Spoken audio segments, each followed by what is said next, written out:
Hey, Zachary Ash here. I know it's been a while since the last video, so I want to apologize. I did actually make a video for this, it's just not uploading, so this is take two or three or something like that. But it is Domesticated by Tess and Michelle. Um, Michelle did ask that I say spoiler warning because it is short story, so I'm going to avoid spoiling, but I can't really promise I will. So I might give stuff away that I don't want to. So, spoiler warning. It contains 5 short stories, all with shapeshifters.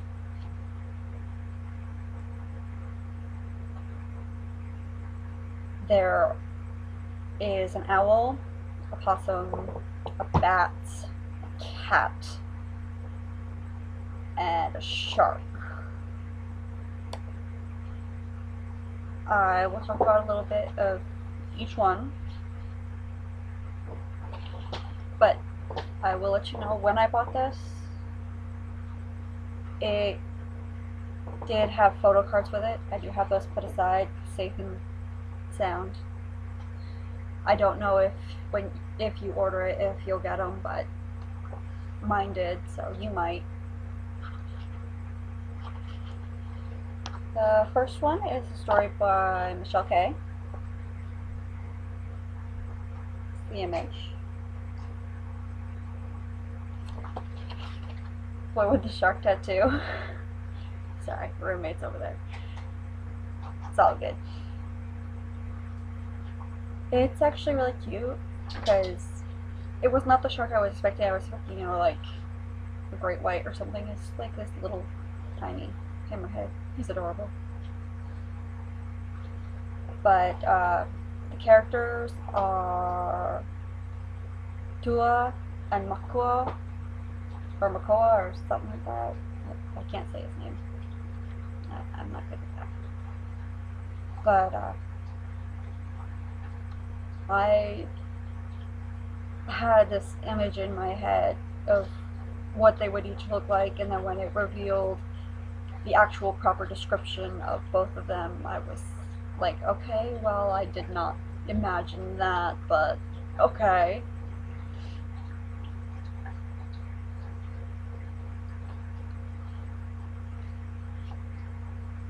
It's actually really kind of adorable because the shark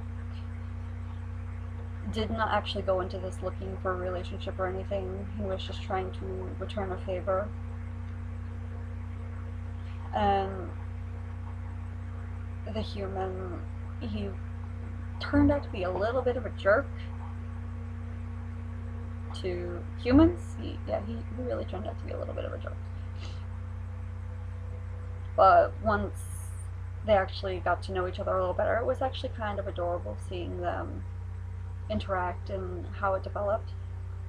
And the shark, he's a sneaky little bastard. He pulls something off at the end there that is like, nice. It's not something you would honestly picture, but just what he comes off with at the end is like, you got owned. You got owned. And he really did get owned. But it's really cute. And they actually struggle a little bit trying to find a balance and come to terms with everything, especially since the human is a jerk and the shark he doesn't really understand anything human wise. There is another character, well, there's 2 characters. I am convinced that they are the same person, but it is entirely possible they are not. The human's name is Makoa. Yeah, like I said, I'm not sure if that's how you say it. But he has a master who's trying to teach him his art, tattoo art. And the little shark has a shark god, father, or something like that. But they kind of have this minor add-in role, but at the same time, they're the whole reason the story seems to pull together, in my opinion. So, the interaction with that third and fourth party was actually, it seemed to have a lasting effect on the relationship overall and helped the two find the balance they needed to make things work. So that was really cool. Again, I'm kind of convinced they're the same person, but I'm not sure if they actually are. There's no guarantee on that. Next we have Stray Cat Strut.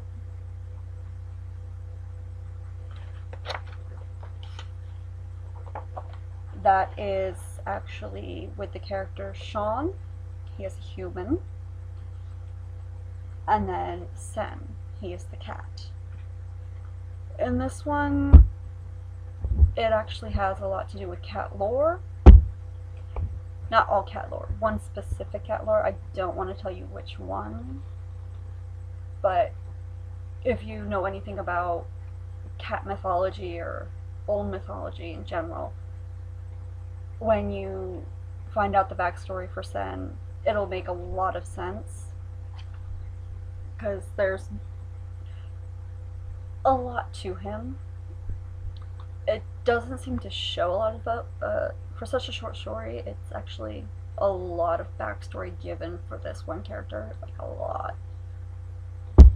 And it's not even, just figuring out which myth it is and which lore fills in a lot of the blanks on everything.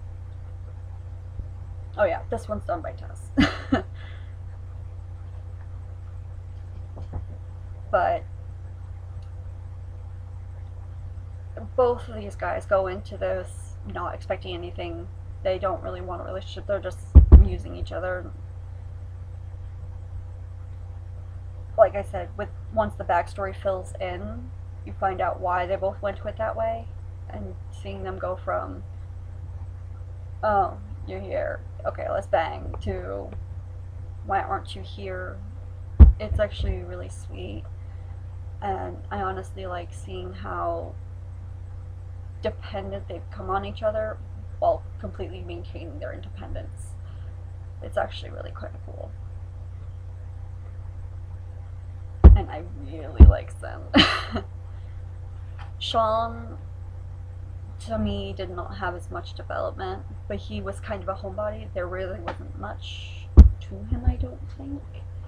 Like, he's a great guy, and once you find the balance between him and Sen, you can see why they fall for each other. But he's a typical homebody. There's not, hey, party here, or I have this history here. He's homeboy. But it made it really sweet when they worked themselves out. Next is Plus One Possum by Michelle. There are 3 important characters in this one. Just saying, 3. There's Clark. There is Marshall.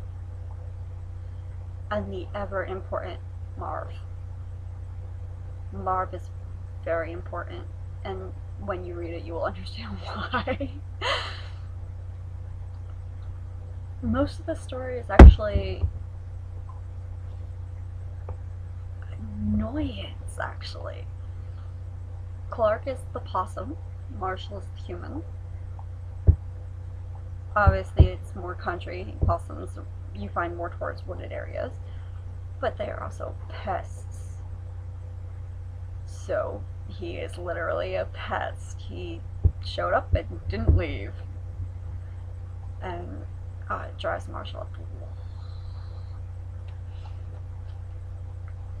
And they fight and they bicker because, one's there and he's not supposed to be, and the other one doesn't want him there because he's not supposed to be.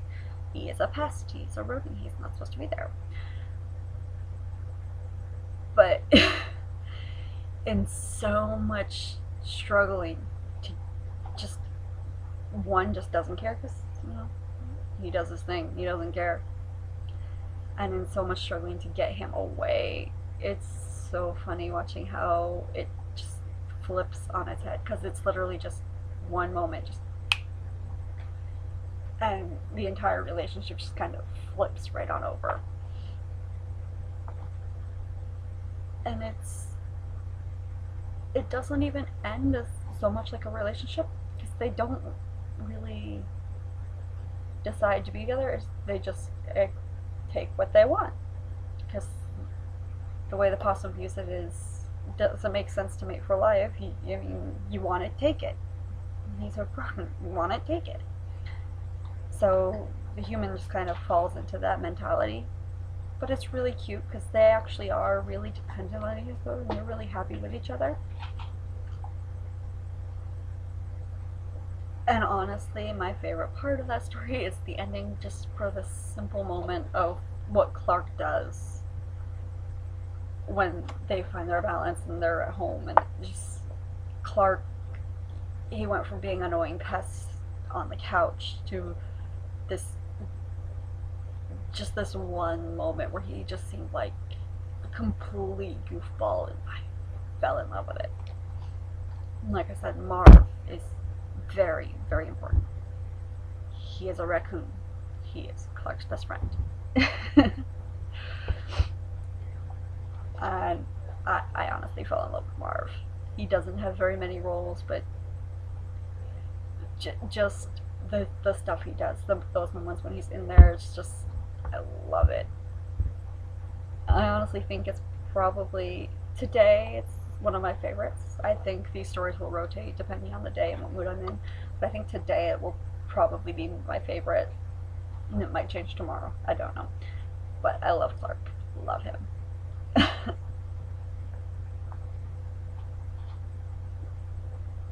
Next is Bat in the Attic by Tess.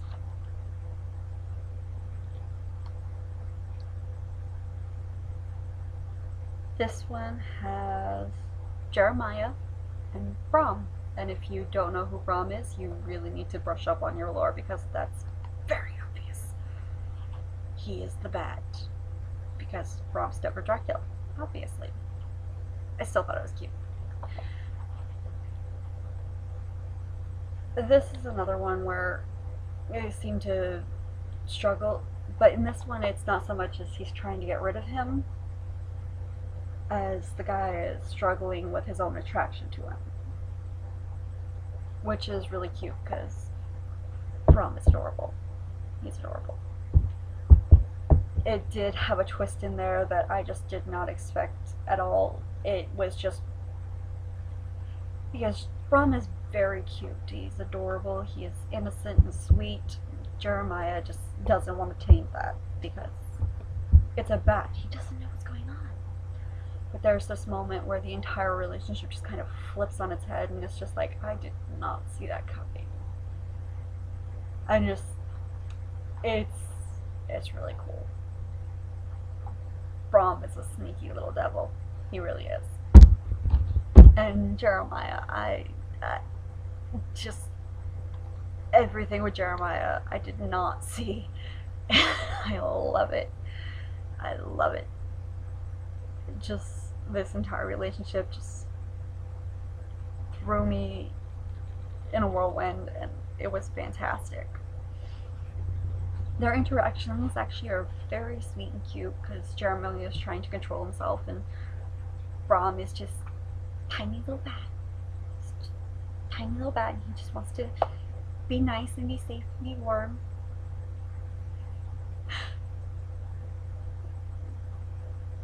It's one I think you would honestly have to read just to understand how it just flips on its head.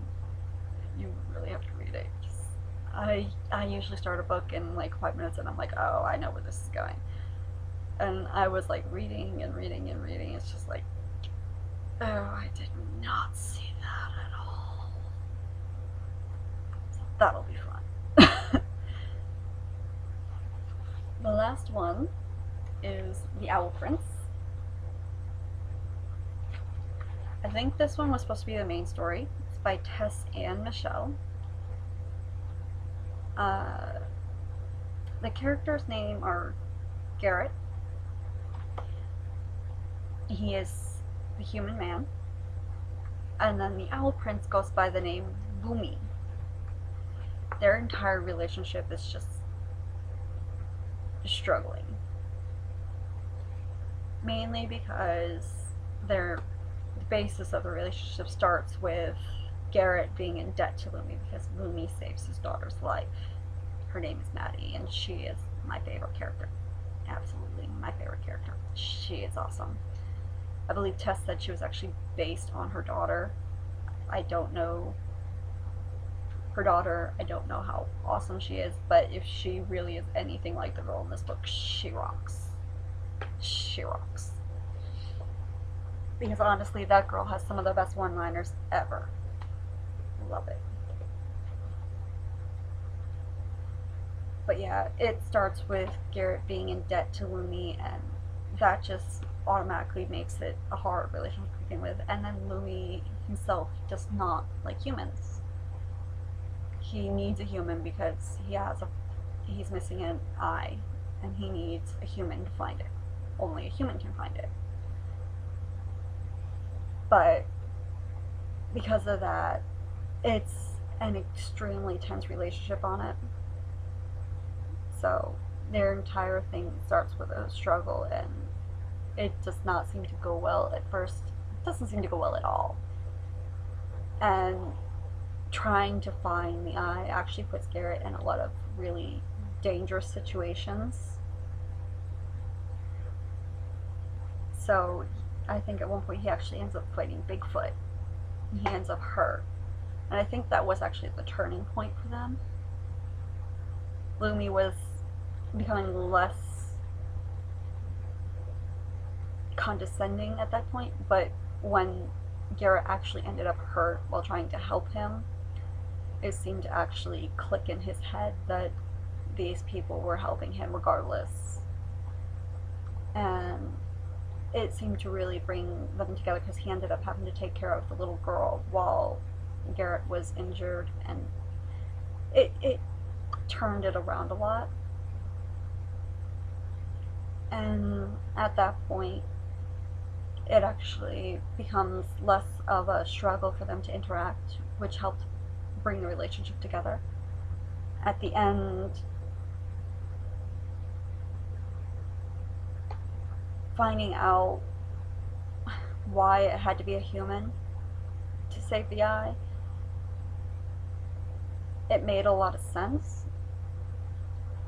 But it also put Lumi in a predicament because, yes, he needed a human to get the eye, but at the same time, the relationship he developed with Garrett put him in a predicament because he ended up having to take back his territory. But at that point, he'd fallen in love. So they find their own balance, and you can see how it'll be a work in progress, but they seem to be working for it.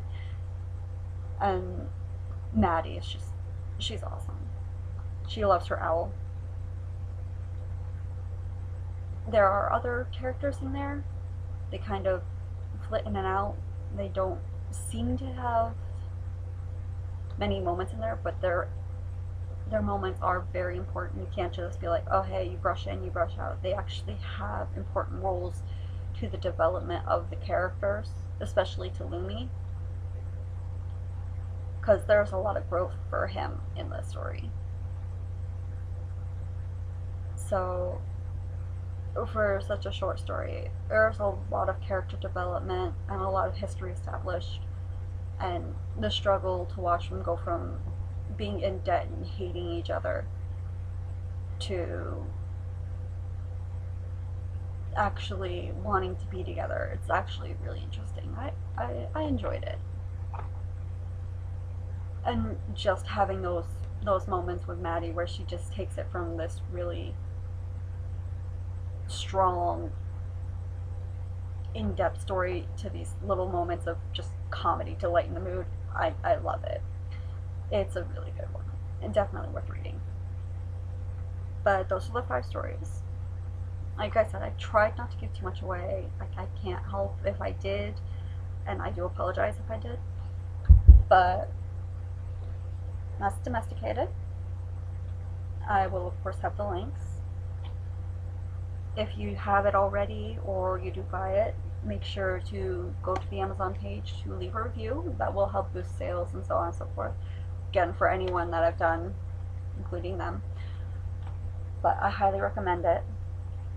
I do hope they do more compilations. I did ask them if they were looking into it, and I was told no so far, because it was a lot more work than they thought it would be for just a bunch of short stories together.